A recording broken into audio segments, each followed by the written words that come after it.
Welcome to RBL academy. आज की इस डीक्लासिफाइड डिफेंस ब्रीफिंग में हम भारत की सबसे क्रिटिकल जियोग्राफिकल वल्नरेबिलिटी यानी हमारी सबसे बड़ी भौगोलिक कमजोरी को डिकोड करने वाले हैं। एक ऐसा मुद्दा जो भारत के नक्शे को देखने का नजरिया पूरी तरह बदल देगा।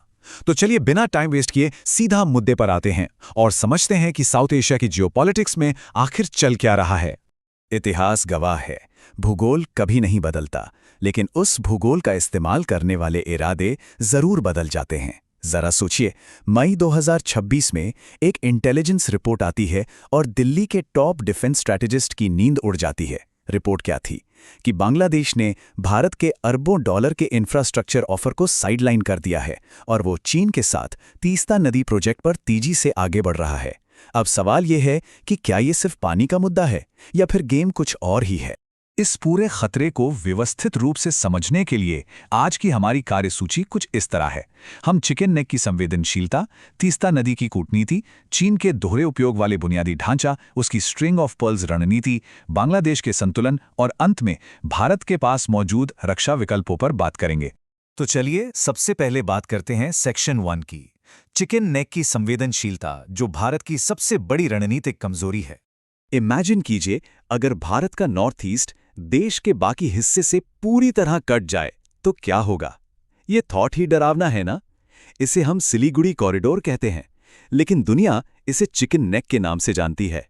ये एक बेहद सेंसिटिव और संकरा लैंड ब्रिज है जो हमारे सभी पूर्वोत्तर राज्यों को मेनलैंड इंडिया से जोड़ता है।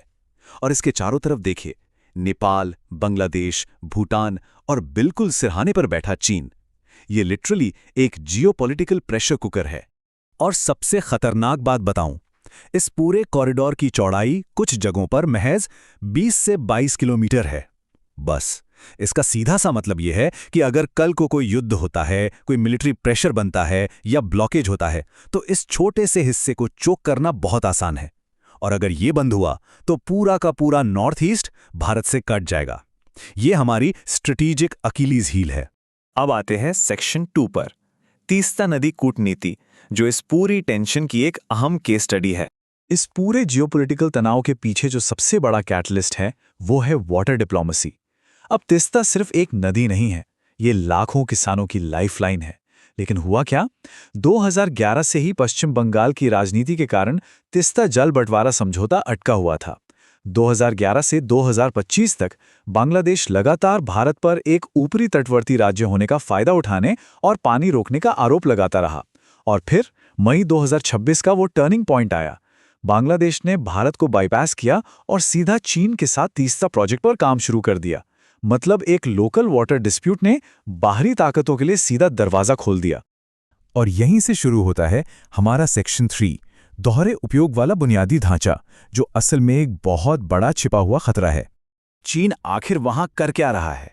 वो रिवर मैनेजमेंट, ड्रेजिंग और फाइनेंशियल मदद के नाम पर वहां अंधाधुंध पैसा लगा रहा है। लेकिन असली खतरे की घंटी है स्ट्राइकिंग डिस्टेंस। ये तीस्ता प्रोजेक्ट हमारे सिलीगुड़ी कॉरिडोर से सिर्फ 100 किलोमीटर दूर है। जी हां, सिर्फ 100 किलोमीटर।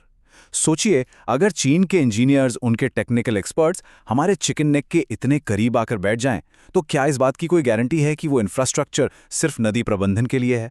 बिल्कुल नहीं। भारतीय सैन्य लॉजिस्टिक्स के इतने करीब चीनी मौजूदगी एक बहुत बड़ा रेड फ्लैग है। अगर आप चीन का पुराना पैटर्न देखेंगे तो सब क्लियर हो जाएगा। ये उसकी क्लासिक डेट ट्रैप डिप्लोमेसी है। श्रीलंका का हम्बनटोटा पोर्ट देखिए, सीधा सीधा ऋण जाल और रणनीतिक नियंत्रण। पाकिस्तान की ग्वादर पोर्ट को देखिए, इसे सिविलियन के साथ साथ मिलिट्री यूज के लिए डिजाइन किया गया है। और अब बांग्लादेश का ये तीस्ता नदी प्रोजेक्ट, ये एक नया उभरता हुआ खतरा है। बाहर से देखने में ये एक सिविलियन प्रोजेक्ट लगता है, लेकिन जरूरत पड़ने पर इसकी पूरी सैन्य उपयोगिता है। और ये चाल एक बहुत बड़ी रणनीति का हिस्सा है। चलिए देखते हैं सेक्शन 4, स्ट्रिंग ऑफ पर्ल्स, जो एक मैक्रो जियोपॉलिटिकल घेराबंदी है। अगर आप साउथ एशिया के मैप को थोड़ा जूम आउट करके देखेंगे तो पाएंगे कि ये सिर्फ एक नदी का विवाद नहीं है। पाकिस्तान, श्रीलंका, मालदीव, नेपाल, म्यांमार और अब बांग्लादेश, चीन, इन सभी देशों में पोर्ट्स, लोन, इंफ्रास्ट्रक्चर और डिप्लोमेसी के जरिए अपनी पैठ बना चुका है। इसे ही defence experts string of pearls कहते हैं। भारत के चारों तरफ एक रणनीतिक मोतियों की माला बनाई जा रही है, जिसका सीधा और लॉन्ग टर्म मकसद भारत को हर तरफ से घेरना है। अब एक बड़ा सवाल उठता है, जिसे हम सेक्शन 5 में समझेंगे। बांग्लादेश का संतुलन, क्या ये विविधीकरण है या भारत को सीधी चुनौती? एक एनालिस्ट के नजरिए से हमें यह भी समझना होगा कि ढाका आखिर ऐसा कर क्यों रहा है। पहला कदम, दशकों का फ्रस्ट्रेशन, अनसुलझे जल विवाद से उनमें बहुत निराशा बढ़ी। दूसरा कदम, उनकी नई मल्टी वेक्टर फॉरेन पॉलिसी। वो अब सिर्फ भारत पर डिपेंडेंट नहीं रहना चाहते, बल्कि भारत, चीन और वेस्ट के बीच एक बैलेंस बनाना चाहते हैं। और तीसरा कदम, चीन का पैसा। विकासशील देशों को चीन का पैसा बहुत अट्रैक्ट करता है, क्योंकि ये जल्दी मिलता है और इसके साथ कोई पॉलिटिकल कंडीशन नहीं होती। उन्हें लगता है कि ये डेवलपमेंट है, भले ही लॉन्ग टर्म में ये एक स्ट्रैटेजिक कंट्रोल का रिस्क ही क्यों ना हो। तो अब भारत क्या करे? आइए चलते हैं हमारे आखिरी सेक्शन पर, भारत के रक्षा विकल्प और इस खतरे को कम करने के तरीके। जाहिर है, दिल्ली सिर्फ चिंता जताकर नहीं बैठ सकती। हमारे पास निपटने के लिए कुछ बहुत ही सॉलिड काउंटर मेजर्स हैं। पहला, वाटर डिप्लोमेसी। तीस्ता समझौते का जल्द से जल्द कोई समाधान निकालना ही होगा। दूसरा, हमारा इकोनॉमिक लेवरेज। बांग्लादेश ट्रेड और कनेक्टिविटी के लिए भारत पर बहुत निर्भर है, हमें इसका इस्तेमाल करना होगा। तीसरा और सबसे क्रिटिकल कदम, स्ट्रेटेजिक इंफ्रास्ट्रक्चर। हमें अपने नॉर्थ ईस्ट में ऑल्टरनेटिव रेल लिंक्स, एयरबेस और बॉर्डर इंफ्रास्ट्रक्चर को तेजी से तैयार करना होगा। और चौथा, रीजनल डिप्लोमेसी। अब रिएक्टिव होने का टाइम गया, हमें अपने पड़ोसियों के साथ प्रोएक्टिवली इंगेज करना होगा। जैसा कि अक्सर कहा जाता है, भू राजनीति में पड़ोस को नजरअंदाज नहीं किया जा सकता। और यही आज के इस एनालिसिस का सबसे बड़ा टेक अवे है। चिकन नेक कोई मामूली जमीन का टुकड़ा नहीं है, ये हमारी रणनीतिक लाइफलाइन है। साउथ एशिया के इस बदलते गेम में भारत को 2 कदम आगे की सोचनी होगी और इन बदलती परिस्थितियों के लिए पूरी तरह तैयार रहना होगा। तो अब मैं ये सवाल आप सभी के लिए छोड़ता हूं। इस पूरे थ्रेट असेसमेंट को देखने के बाद आपका क्या ओपिनियन है? क्या चीन सच में अपनी स्ट्रिंग ऑफ पर्ल स्ट्रैटेजी से भारत को घेरने में कामयाब हो रहा है, या फिर बांग्लादेश सिर्फ अपने ऑप्शंस डाइवर्सिफाई कर रहा है? Give your answer in the comment section below. ये तीस्ता प्रोजेक्ट सिर्फ एक नदी का विवाद नहीं है, बल्कि ये साउथ एशिया की बदलती जियोपॉलिटिक्स और चीन के लॉन्ग टर्म इंफ्रास्ट्रक्चर प्लान्स का एक जीता जागता सबूत है।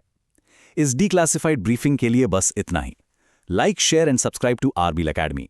हम आगे भी आपके लिए ऐसे ही कॉम्प्लेक्स और डीप एनालिसिस लाते रहेंगे। जय हिंद।